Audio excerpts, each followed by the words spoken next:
something here or there, but that's the one beauty of my position is that I'm independent and I work for my clients. So I put them in exactly where I think they should be. Explain a little bit about what Eric had mentioned about the credit card and how if you're trying to establish your credit or maybe increase your credit line or even credit scores, about that little tip about the percentage that you want to keep on credit cards. Right. Like Eric was saying, so as far as credit cards, when we have a limit that the lender gives us or the credit card gives us, say it's $1,000, if we exceed 30% of that balance, it can affect our credit score, which most consumers don't know. I didn't know that. They don't tell us that kind of thing. And you think, oh, great, they gave me $1,000. Why can't I use up to $1,000? Well, you can. It just lowers your credit score. And as far as what Eric was saying, too, as far as bankruptcies, sometimes depending on whether they reaffirm or they don't, or they're starting from scratch, another good tip is if you have some cash, you can go to your bank, some banks, and you can do what's called a secured credit card, where you give them a little bit of your money, say $500, and say, hey, and they're not going to take it, they're just going to hold it, and you're asking them to trust you, and you use that as collateral, so to speak, to start growing credit. So it's called a secured credit card. Would that be like a prepaid credit card you could buy in a store, except that doesn't have any tracking for you as far as credit? This is different because you're giving them say $500. They hold it in an account, so you can't access it, and then they give you a credit card, and they'll usually give you a $300 limit. So you're going to use it just like a credit card. So you have that $300 limit. You get the bill. You pay that bill. You don't ever rely on the money that's sitting at the bank because that is just security. In case you don't pay and you default, then the bank will come and grab out of that account. Mm-hmm. So it's very different than a prepaid. So that that little 30% that we talked about, and we'll use $1,000 as an idea because most people have at least $1,000 line of credit. Some people have $10,000 line of credit, whatever. But that 30% threshold, you don't want to go over that. So if you have $1,000 credit line on a credit card, not necessarily the secured one I'm talking about, but just in general, you don't want to go over, what's the magic number? 30%. So it'd be $300. $300.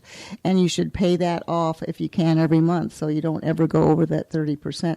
And what was the other tips that if you want to have a little bit more credit, either open up new accounts, or what would be the other tips? Actually, ironically, I think paying off your entire balance every month is not going to help build your credit. Ironically, running a balance and then getting the interest off you is actually what's going to give you a better credit score. It's a twisted system. It really is, yes, but it's true. So let's give a couple scenarios where we all could maybe understand and benefit from the different services that are out there.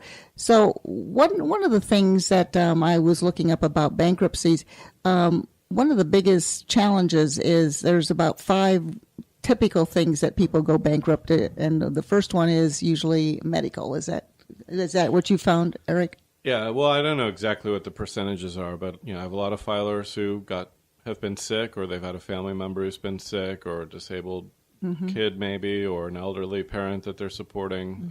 Then divorce is a big one. Of course, job loss is huge. Just imagine not getting a paycheck for a couple of weeks or a couple of months. Yeah. Imagine what that's going to do to your finances. Right.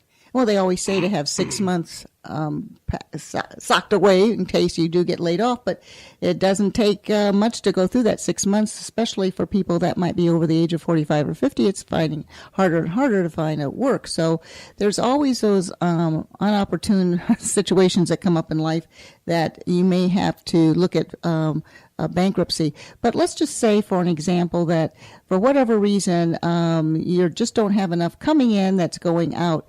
Let's start with you, Carolyn. What are some of the things they might be able to do? Maybe refinance, as long as they can show that they can make the payment. Would that be something that they could qualify for? Maybe a refinance, or they could, especially if you have, like you were saying, if it's somebody who's been in the home for a while, maybe they've had the mortgage for 10 years.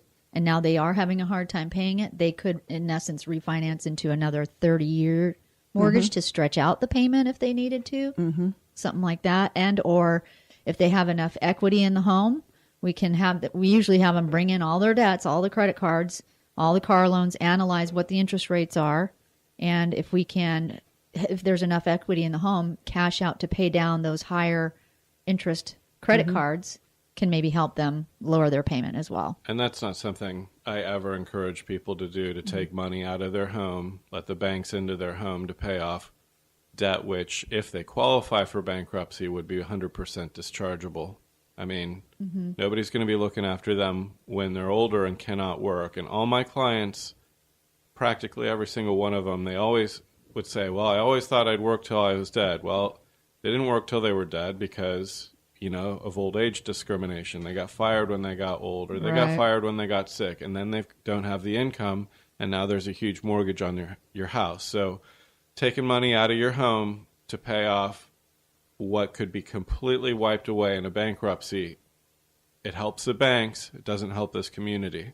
And some of the things that happened back in about maybe 2009, when was the banks, when were we bailing out the banks? Around 2008 is when it started. And now, just as a little plug for the Hardest Hit program, which we talk about all the time, if you are finding yourself in a situation where you are making less, maybe you've gotten laid off and you're finding that mortgage payment a little difficult, you may want to consider the Hardest Hit program, and we won't go into a lot of it today, but you can call Jonathan Lack at Lack & Lack Chartered at 321-953-5115. There's money available that a lot of the banks, I think Bank of America is one of the biggest ones, that had to put money into this till, if you will. It's something that they can draw on now for the people that were having trouble making their payments. So there's money available to help you if you need to make those payments. Either if you're in the rears, it'll pay you pay it up to date, or if you're out of work, it'll pay you up to about a year in advance of your mortgage payment. So there's all kinds of services out there that are available. All you need to know is, maybe talking to some of the consultants that we have on our show. You can always give me a call. We can get you with the right person, because it's not always one or two ways. We always think, if I'm behind on my payments, I have to sell my house. Not necessarily. Maybe you could qualify for Hardest Hit. If I'm way behind, I have no way. I'm going to go to debtor's jail. I don't think they have that anymore, do they, Eric? But no, if the final situation is bankruptcy, then you want to know exactly how to lay out that plan. Just like we do with getting a mortgage, you need to lay out the plan on how you're going to do the bankruptcy, so you don't necessarily do something permanent that you might be able to rectify and right now or later. Any other tips that you could give us on what you find that people are looking for as far as getting maybe that credit score up, or doing some various things that might help tend to what am I trying to say here? Discourage having to do anything drastic like going to bankruptcy. That's usually the final result. What are some of the things that you might be able to see, Eric, coming into your office that you help advise people on, or you might want to say this is what you want to make sure you do, because you certainly don't want to necessarily go out there and do some things like the season money that we talk about, Carolyn. You don't want to necessarily do some things that will jeopardize you. And I think one of the things is you don't want to charge a bunch of things on credit cards and then try to dismiss it. That's one of the things. Right. Well, if a there's thousands of people in this county who filed bankruptcy during the recession, and now they're ready to buy a house. And but for those people, probably a lot of millennials, sadly, who are facing bankruptcy now, you don't want to have a paid in full car, because it's here in Florida we don't get much of an exemption to cover a fully paid car in bankruptcy, which means it's going to get seized and potentially sold to pay your creditors. So it's better to more or less owe what your car is worth. If it's worth $5, you owe $5, then it's not an asset. You are not supposed to have used credit cards within 90 days of filing.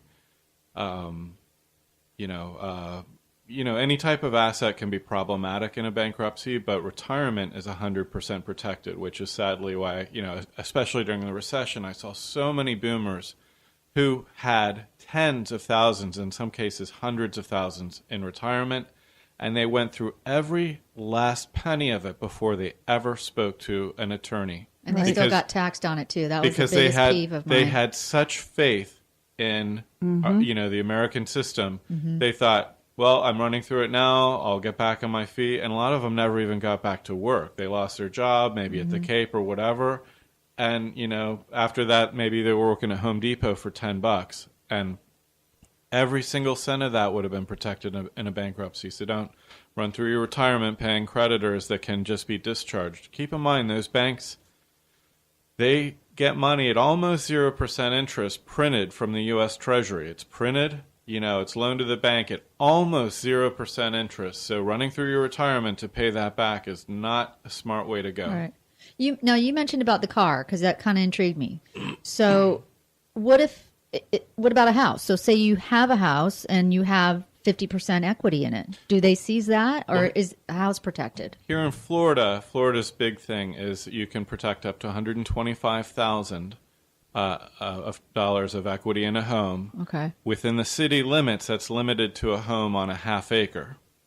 Now, if you're out in the county, it can be more than a half acre, but you always want to look at your lot size. And then if you've been in the home for longer than 4 years, I believe more than 125 can be protected, but I very, very rarely have clients with that amount of equity. Right, I know.